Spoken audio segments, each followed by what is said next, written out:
parents, bienvenue dans le JT des darons. Aujourd'hui, on va parler d'un sujet qui peut toucher certains cas de décision de justice, qui est le placement d'enfants. Donc, à savoir comment se place un placement d'enfant. Déjà, les premières étapes, c'est pourquoi il y a un placement d'enfant. Déjà, c'est décidé par plusieurs moyens, méthodes, soit le parent qui en a la charge a des soucis avec l'autre parent, du stress, qui n'arrive plus à gérer tout, peut demander un placement provisoire de l'enfant pour aider à tenir le coup, du coup, à se ressaisir mentalement aussi, psychologiquement, parce que des fois, ben, certains cas fragilisent le parent psychologiquement. Donc, du coup, il peut faire la demande auprès des assistantes sociales proches de chez lui, sur lequel du coup un dossier va être monté, une enquête va être faite pour savoir pourquoi la demande a été faite et ainsi de suite. Et voilà, l'enfant après va être placé dans le foyer le plus rapidement possible. Deuxième cas où ça peut arriver, c'est suite du coup où le juge voit qu'entre les parents il y a des grosses tensions, de grosses disputes, et malheureusement ça fragilise la santé mentale de l'enfant et du coup et demande un placement de l'enfant.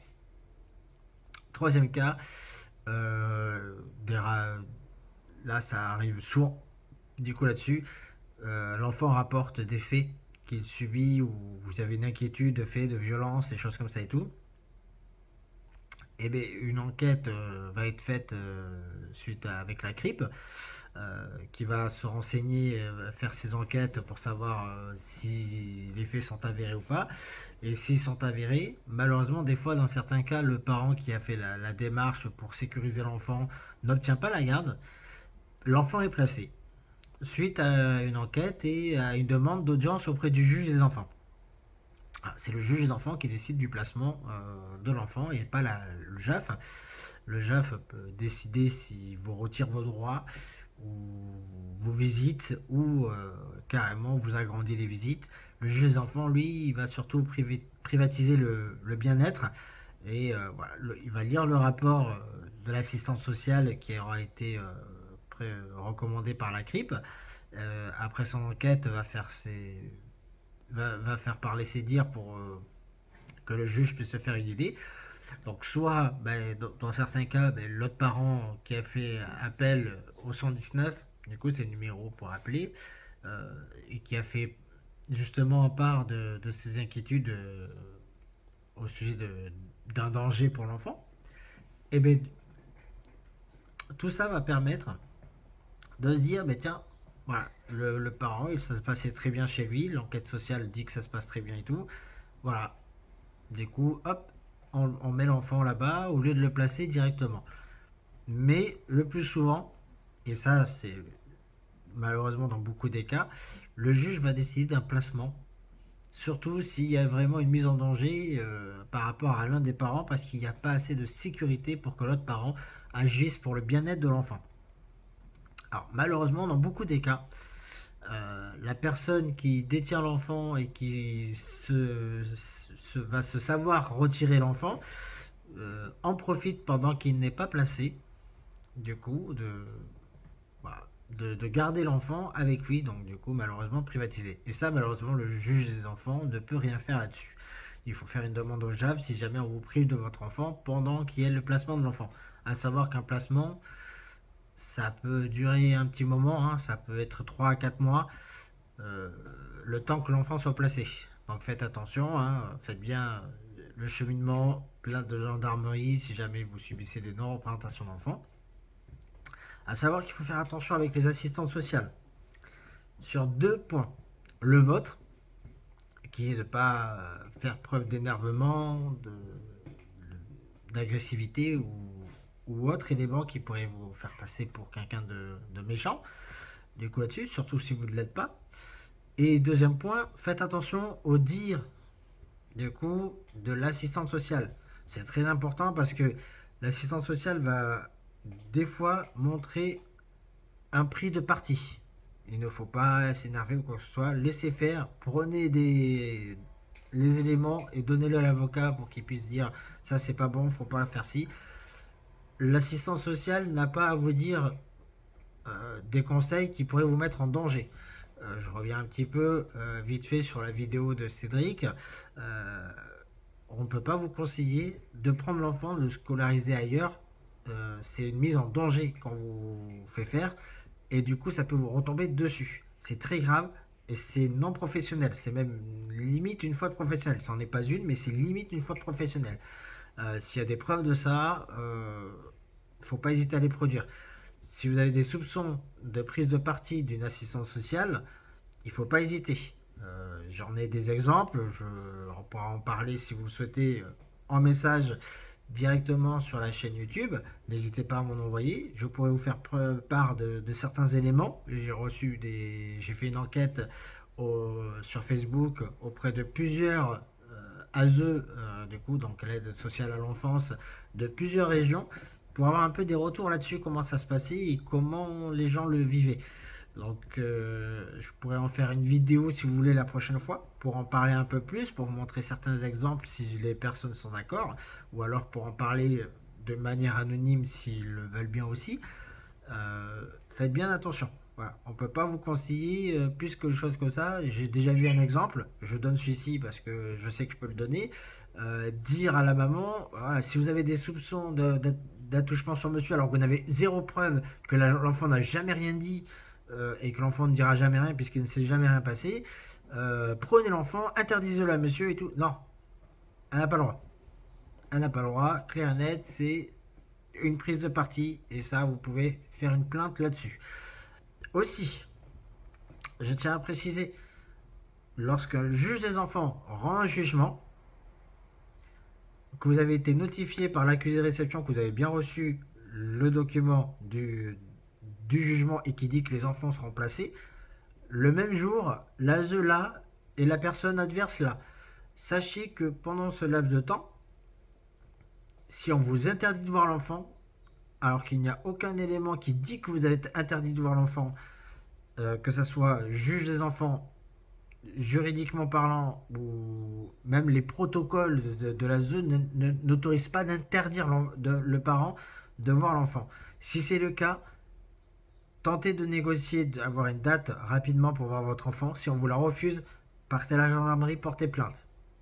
Les personnes ne peuvent pas s'autoriser de vous interdire de voir l'enfant si vous avez un document juridique valable, comme la décision de justice du juge des enfants qui vous dit que vous avez le droit à une visite à l'ASE pour votre enfant une fois par semaine. Si c'est le cas, si vous l'interdisent, sachez que le protocole ne l'autorise pas. J'ai pu m'entretenir avec différentes ASE, celle de Lyon, celle de Paris, celle de Mont-de-Marsan, celle de Dax, celle de Bayonne, du coup là-dessus, celle de Bordeaux. Donc j'ai fait pas mal de recherches, du coup là-dessus. Voilà, faites attention au dire des assistantes sociales. Il y a plusieurs textes de loi qui existent, il y a des documents juridiques qui existent. Si on ne vous fournit pas un document comme quoi vous êtes interdit de voir l'enfant, vous n'avez pas l'autorisation, l'ASE, d'interdire à un parent de voir l'enfant. Tout simplement, vous devez respecter le jugement. Voilà. Si vous êtes victime malheureusement de privation de visite d'enfant par l'ASE ou par la partie adverse qui s'autorise à vous interdire l'enfant, cette solution malheureusement elle est là, mais c'est une plainte. Là-dessus. Par contre, si vous avez de la chance, demandez aux policiers ou aux gendarmes de passer un coup de fil avant de faire votre plainte et d'essayer de faire bouger un peu les choses. Ne vous inquiétez pas parce que ça marche pour certains cas. Je l'ai fait et je peux vous dire que ça fonctionne. Bizarrement, ça bouge différemment quand c'est un policier qui appelle. Donc voilà, donc les placements aussi, pour expliquer un petit peu, ça a une durée, sachez-le. Je sais que ça peut être mal vu de se dire mon enfant va être placé et tout. Justement, si vous avez été victime de privatisation d'enfants, d'accord là-dessus, il faut savoir que malheureusement, beaucoup de parents de mamans malheureusement, c'est le cas, mais c'est comme ça, beaucoup de mamans privent le papa de l'enfant. Profitez-en justement qu'il soit placé pour que la situation se calme, puisque la maman sera obligée de se calmer et obligée de faire calmer la situation, sinon ça va lui retomber dessus. Et profitez-en parce que c'est votre seul moyen, des fois, de voir l'enfant. Donc ne dites pas devant le juge que vous êtes forcément contre.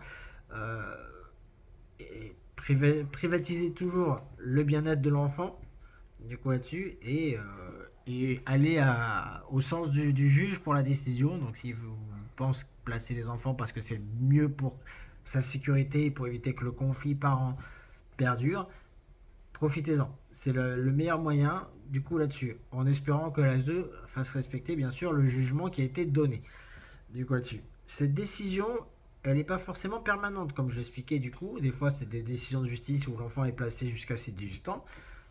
Des fois, c'est des décisions qui sont temporaires, donc ça peut être de 6 mois, du coup, là-dessus. Mais à savoir que celle de 6 mois, le temps que l'enfant soit placé, qu'on puisse vérifier comment tout se passe entre les deux parents une fois l'enfant séparé du conflit, c'est très court. Donc c'est souvent reconduit à 6 mois de plus. Sinon, c'est 1 an direct, voire 2 ans. Et au bout des 2 ans ou de l'année qui est passée, une étude est faite pour savoir si on reconduit 1 an de plus et pas 2 ans. 1 an seulement. Et ensuite, après, si c'est reconduit, encore une fois 1 an. Voilà. Il faut savoir qu'à la fin de ce placement, selon comment se sent l'enfant et tout, il va être entendu par les assistants sociaux et un rapport va être fait au juge des enfants. Pour que le juge des enfants, lui ensuite, voit là où l'enfant se sente le mieux et peut, en accord avec le JAF, décider d'un placement ou de changement de résidence habituelle. C'est-à-dire que si c'était chez la maman, ça peut devenir chez le papa, si ça se passe mieux chez le papa. Voilà. Et si on estime que le logement et ainsi de suite sont plus, alors on va dire, adaptés pour l'enfant.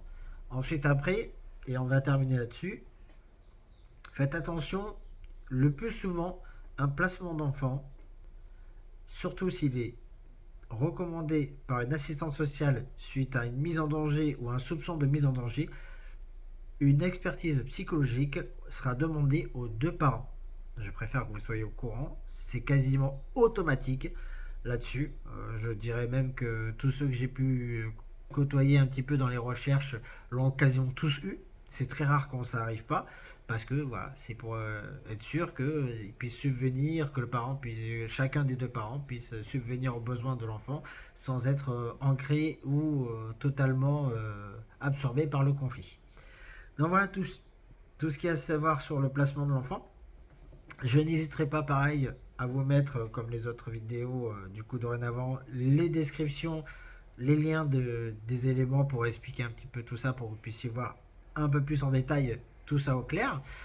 Et ensuite, après, si vous avez des questions ou des sujets à vouloir travailler un petit peu plus, ou que j'observe un petit peu plus, ou que je fasse mes recherches aussi là-dessus, n'hésitez pas. Si vous avez des questions, même juridiques, si vous avez des textes de loi ou que vous voulez trouver des éléments, n'hésitez pas à en faire part en commentaire. Et puis moi, je ferai mes recherches. Et ensuite, si je peux en faire une vidéo, ça sera avec plaisir. Sinon, j'en ferai un petit short pour ceux qui veulent des petites explications sur les textes de loi. Donc voilà. Donc du coup, je vous dis à bientôt, vous souhaitant une bonne journée. C'était le JT des Darons.